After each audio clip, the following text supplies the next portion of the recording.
China nagalit at nainis na po kay Bongbong Marcos.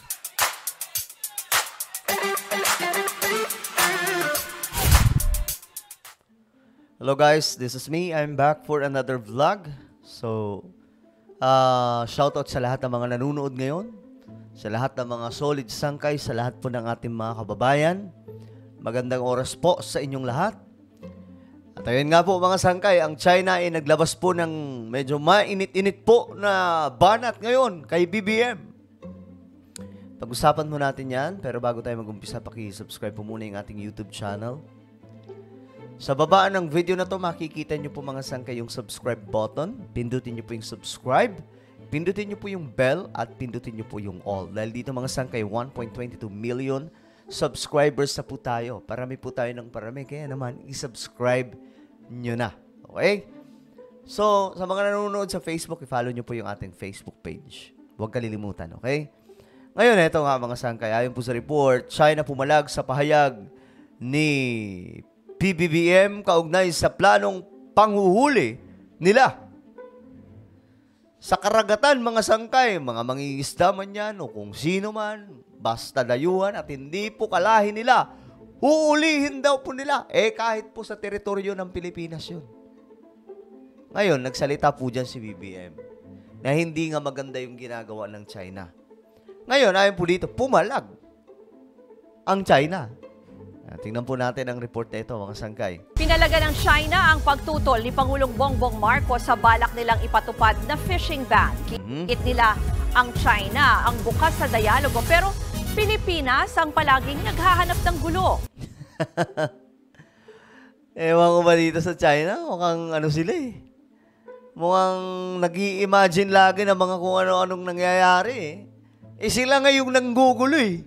Sila yung pumasok sa EEC natin, tapos tayo patuloy yung nanggugulo, no? Pambira. Ang ating Navy naman, nangakong suportado nila ang mga Pinoy na mangingisda na papalaot sa pinag-aagawang teritoryo. Ayun, ano maganda. Kasi alam nyo mga sangkay, marami sa ating mga kababayan, umiiyak po talaga. Tinudulog po nila ito at sinasabi po nila na noon nakakapangisda kami dyan. Tapos ngayon hindi na. Ibang araw po, napahinto muna sa pag-aaral yung kanilang mga anak kasi wala na daw pong, yun kasi yung source nila, itong mayamang karagatan po natin na inaabuso ngayon ng China. Nasa frontline ng balitang yan, si Monique Alves. Bago tumulak pa Singapore kahapon, inamin mismo ni Pangulong Bongbong Marcos na nababahala siya sa fishing ban ng China sa South China Sea. Sakop ng fishing ban ang 200 nautical miles na Exclusive Economic Zone o EEZ ng Pilipinas sa West Philippine Sea. Ayon sa Pangulo, wala namang bago rito, pero may isa siyang ikinababahala. There are sometimes fishing bans because it's the season. And this is something that we have actually agreed upon before. But the new policy of threatening to detain our own citizens, that is different. That is an escalation of the situation. Okay. So yun po kasi ang pahayag ng China, mga sangkay. Sino man daw pong papasok na hindi po Chinese, dadamputin po nila. Kukunin po nila, mga sangkay. Ipapadlock daw po nila. Yun yung kanilang pahayag. Dito mga sangkay, medyo pumalag yung ating presidente na hindi po, ang pagkakaalam ko nga, nagsalita pa po si BBM na marami tayong kaalyado mga bansa. Marami tayong mga kakampi. Na just in case gagawa po ng anumang gulo itong China, papalagan po sila. Nakaraan lang mga sangkay, di ba? Itong China, winater cannon ng Japan. Pinalayas din po sa isang pinag-aagawang teritoryo na nakapwesto na po yung Japan. Ito po yung Senkaku Island. Ngayon, pinalagan po ng Japan. Wala naman po silang nagawa. Kasama po sa pinalayas, winater cannon, yung barko ng China na may water cannon din. Binomba po ng tubig. Ngayon, no choice yung mga Chino na ito kundi umalis doon sa isla na yun. Wala namang gantihang nangyari.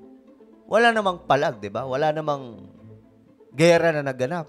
So sa tingin ko, minsan kailangan na po natin gumamit na mas mabigat na ano eh. Hindi yung ganito, parang dating tuloy, parang nagpapaawa tayo eh.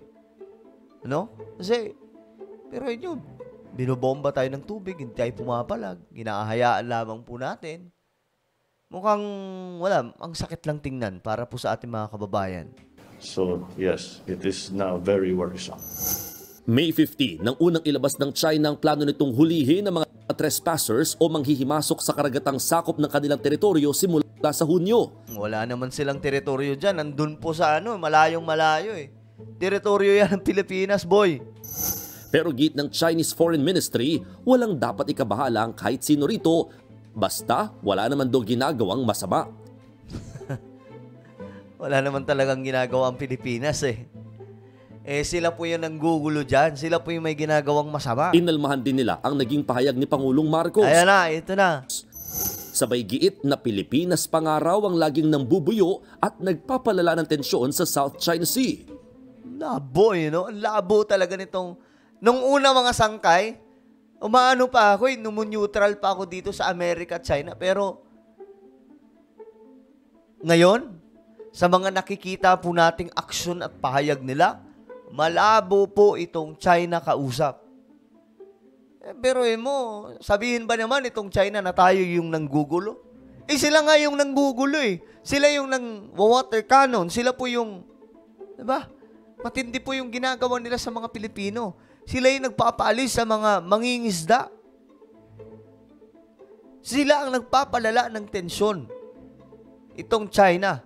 Pero tingin ko hindi papasok itong China sa digmaan. Kasi kung gusto nila ng digmaan, mga sangkay, dapat nung pinalayas po sila ng Japan, nung binomba po sila ng tubig ng Japan doon sa Senkaku Island, dapat pumalag sila. Dapat nagpadala na po sila doon ng warship.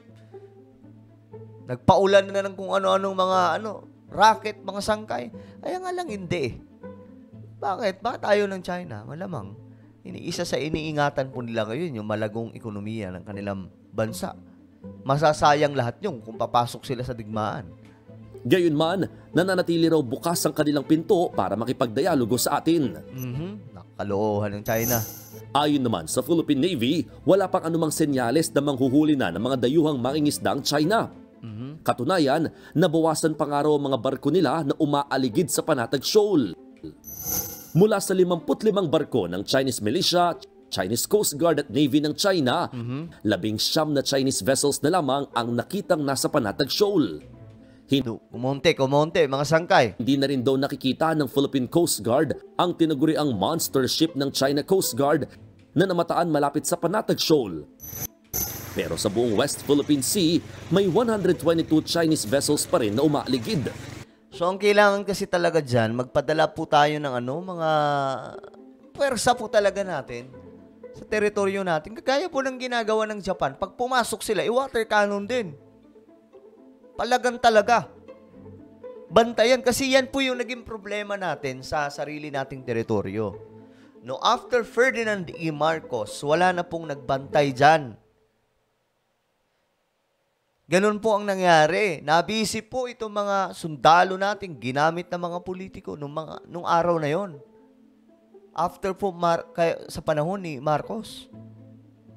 So, by 1995, nagulantang na lamang po ang lahat. Nakapasok na yung Vietnam at kung sino-sino pang mga bansa dyan na nakapaligid na nagkiklaim sa West Philippine Sea. So, yun po ang nangyari. Kaya, sana, pantayan lahat ng isla. Meron nga po, di ba, isa pang teritoryo natin sa West Philippine Sea. Binabalak na rin pong pasukin itong China. Umaali-aligid. So, yun palang, bantayan na po ng gusto kasi, ay nako, mandurugas itong China eh. Sa kabila nito, tiniyak ng Philippine Navy na walang dapat ikatakot ang mga Pilipinong mangingisda. Dahil mas paiigtingin din daw nila ang pagpapatrolya sa laot.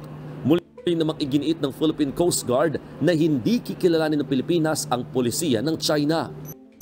As far as our country is concerned, we have sovereign rights over these waters.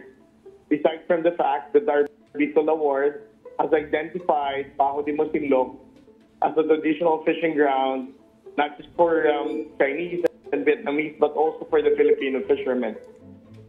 Nagbabalita mula sa front Okay, so ano po ang inyong komento mga sangkay tungkol po dito sa pagpalag ng China sa pahayag ni Bongbong Marcos? I-comment po sa ibaba ang inyong mga opinion. Meron po akong isang YouTube channel, Sangkay Dyan Daily. Nag-upload po ako dito mga sangkay ng mga vlog natin, mga lakad natin, at kung ano-ano pa mga sangkay. So, hanapin nyo po ito sa YouTube. Okay? Tapos i-subscribe nyo po, i-click ang bell at i-click nyo po yung all. Ako na po ay magpapaalam, mag-iingat po ang lahat.